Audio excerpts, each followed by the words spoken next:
Big boss എന്ന reality ഷോയിൽ പോയി എവിക്ഷൻ ആയിട്ട് പോലും അദ്ദേഹത്തിൻ്റെ ഒരു കത്തിലൂടെ നമ്മൾ ഇപ്പോഴും ഓർക്കുന്നു. നമ്മുടെ പ്രിയപ്പെട്ട മുൻഷി രഞ്ജിത്തേട്ടൻ, നമസ്കാരം. വെജിറ്റേറിയൻ റെസ്റ്റോറൻറ്റിൽ മസാല ദോശ നമ്മൾ ഓർഡർ ചെയ്യുന്നു. മസാല ദോശ അയാൾ ഇങ്ങനെ വലിയ കൊണ്ടുപോയി അതിൻ്റെ കൂടെ ഒരു ഉഴുന്നുവടയും കാണും. വലിയ രാജകീയമായിട്ട് ഇങ്ങനെ കൊണ്ടുവന്ന് ഇവിടെ കൊണ്ടുപോയി. ഇവിടെ വരുമ്പോൾ വട വേണ്ട എന്ന് പറയുമ്പോൾ പുള്ളി അത് തൂക്കി എടുത്തുകൊണ്ട് ആ കണ്ണാടി പട്ടികത്തോട്ട്. അപ്പോൾ അതുപോലെ വളരെ രാജകീയമായിട്ട് നമ്മൾ അവിടെ ബിഗ് ബോസിനകത്തോട്ട് കയറി വേണ്ടാന്ന് പറഞ്ഞിട്ട് എടുത്ത് കളഞ്ഞു പോലുള്ള അവസ്ഥയായിരിക്കും ഞാൻ പോയിട്ട്.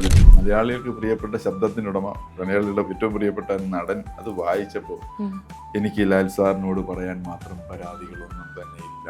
മോഡുലേഷനിലുമാണ് ആ വായിക്കുമ്പോൾ അത് എത്ര പേരുടെ ഹൃദയത്തിലേക്ക് ഇടിച്ചു കയറും. അത് ഞാനൊന്നും വായിച്ചാൽ അത്രയും വരില്ല. എനിക്ക് ലാൽ സാറിനോട് അറിയിക്കാൻ മാത്രം പരാതികൾ ഒന്നും തന്നെ ഇല്ല. എത്ര മനോഹരമായ ഒരു പരാതിയാണത്. 20 പേരുണ്ടേ അതെ. കിച്ചൺ ടീമിക്ക് ആരൊക്കെ പോവാം? 2 പേരാ കൈവക്കിയത്. ഞാൻ ആലോചിച്ചു ബാക്കി 18 പേര് തിന്നാൻ വന്നിരിക്കുകയാണ്. ചേട്ടൻ പറഞ്ഞു ഇത്രയും ക്യാമറ ഉണ്ടായിട്ട് ഞാൻ പറയുന്നൊന്നും പുറത്തു വന്നില്ല. അപ്പൊ എനിക്ക് ചോദിക്കാനുള്ളത് സ്ക്രിപ്റ്റഡ് ആണോ? അവിടെ ഏത് കണ്ടന്റാണ് പുറത്ത് വരണ്ടെന്ന് തീരുമാനിക്കേണ്ട ആളുകൾ അവിടെ ഉണ്ട്. അതുകൊണ്ട് നമ്മൾ പറയുന്ന കണ്ടന്റ് അത്ര പ്രാധാന്യമില്ലാത്തതുകൊണ്ടായിരിക്കും അവിടെ പുറത്ത് വരാത്തത്. വളരെയൊന്നും വീട്ടിൽ കയറ്റാൻ കൊള്ളില്ല എന്നൊക്കെ ഉള്ള ഒരു ഡയലോഗ് അടിക്കുന്നത് അത് പ്രത്യേകിച്ച് ഒരു പബ്ലിക് പ്ലാറ്റ്ഫോമിൽ പറയുന്നത് തെറ്റായ സ്റ്റേറ്റ്മെന്റ് ആണ്. അവിടുത്തെ ഗെയിമിന് വേണ്ടിയിട്ട് എനിക്കെതിരെ പല പണികളും പണിയുണ്ട്. മലയാളത്തിൽ നല്ല വാക്കുകളൊന്നും അറിയില്ല.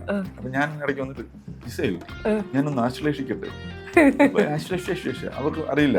ലാലേട്ടന് ഇപ്പൊ അവാർഡ് കിട്ടി, എന്താ പറയാനല്ലേ? മലയാളികൾക്ക് അഭിമാനം എന്താണ് ചോദ്യത്തിന്റെ പിന്നിലെ ഗൂഢോദ്ദേശം? ഞാൻ നെഗറ്റീവായിട്ട് വല്ലതും പറയണം. ഈ റീൽസ് ഒക്കെ കാണുമ്പോ നമ്മൾ വിചാരിക്കുന്നു ഇത്രയും പ്രായമായ ഒരു മനുഷ്യൻ. അങ്ങനെയല്ല, ഈ പ്രയോഗം പിൻവലിക്കുക, എന്നിട്ട് നമുക്ക് ഒന്നേന്ന് തുടങ്ങാം.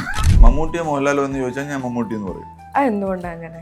മമ്മൂട്ടി ഒരു അഭിനയ വിദ്യാർത്ഥി എന്ന നിലയിൽ മമ്മൂട്ടി എന്ന നടനിൽ നിന്നാണ് എനിക്ക് ഒരുപാട് കണ്ടുപഠിക്കാനുള്ളത്. ഒരു കഥാപാത്രം കിട്ടിക്കഴിഞ്ഞാൽ ആ കഥാപാത്രത്തിലേക്ക് മമ്മൂട്ടി പോവുകയാണ് ചെയ്യുന്നത്.